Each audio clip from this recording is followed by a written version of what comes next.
بسم الله الرحمن الرحيم. الحمد لله رب العالمين، وأصلي وسلم على نبينا محمد وعلى أهله وأصحابه أجمعين. أما بعد, averting ghamm, grief, and harm, worry.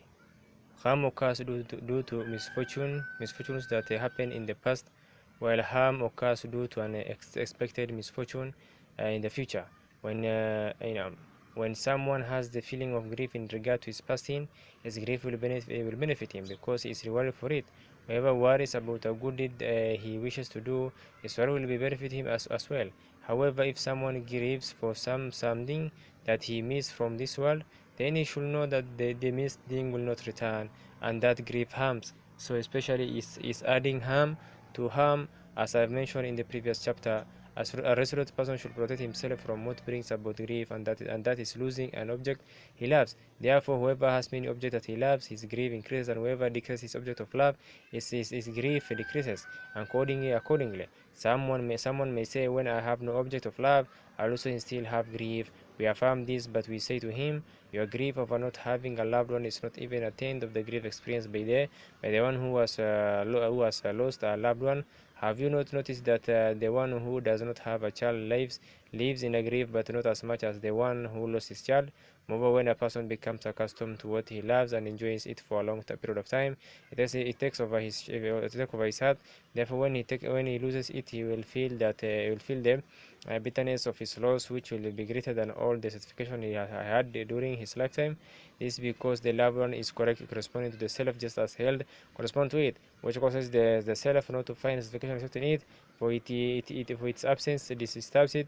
This is why the self grieves for its loss much more than it rejoices in its presence, because the inner self believes that what it had it was its given right to possess. Therefore, a wise person should monitor the closeness between himself and his beloved to ensure it remains moderately balanced. However, if it requires that which brings about grief, that is loving some object or person, this causes grief, then the cure is first to believe in predestination, and that whatever Allah predestines is going to happen. He should then know that life is founded on distress. All constructed buildings shall eventually be ruined, all gatherings shall eventually depart, and whoever wants the lasting of what does not last is like he who wants what does not exist to exist. Therefore, you should not ask of life what it was not created for. A poet said, "It worldly life is founded on distress, yet you want it for free of harm and distress." One should imagine that will befall him is multiplied. For this, when he suffers, will be easier on him. It's a habit of smart putters to put something heavy on top of what they are carrying, and then after taking a few steps to remove the heavy object that makes what they are carrying feel lighter. One should also wait in times of prosperity for an attack of tribulation, so that if any tribulation befalls him, he should think of what remains instead of what he has lost, so that when part of that befalls him, it becomes very easy on him.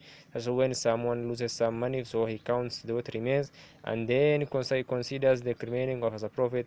Or if someone imagines that he loses his eyesight, so that when he has ophthalmia, it becomes easy on him to bear this illness. Likewise with the rest of harmful matters.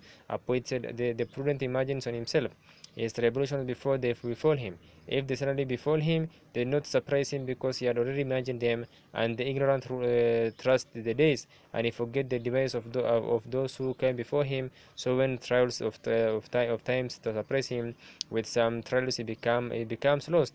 Though if he was strict in his affairs, parents will have taught him boldness. A member of the righteous predecessor said, I saw a woman whose youthfulness surprised me. I said, there is no doubt this face has never suffered from sorrow or sadness.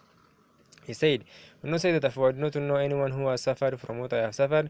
I had a husband who bought us a question animal and slaughtered it, and we had two sons. The eldest told the one younger than him, come and I will show you how our father slaughtered the ewe. So he slaughtered his brother. When we started to look for him, he ran away, and my husband died while looking for him. I said, so how are you handling your sorrow?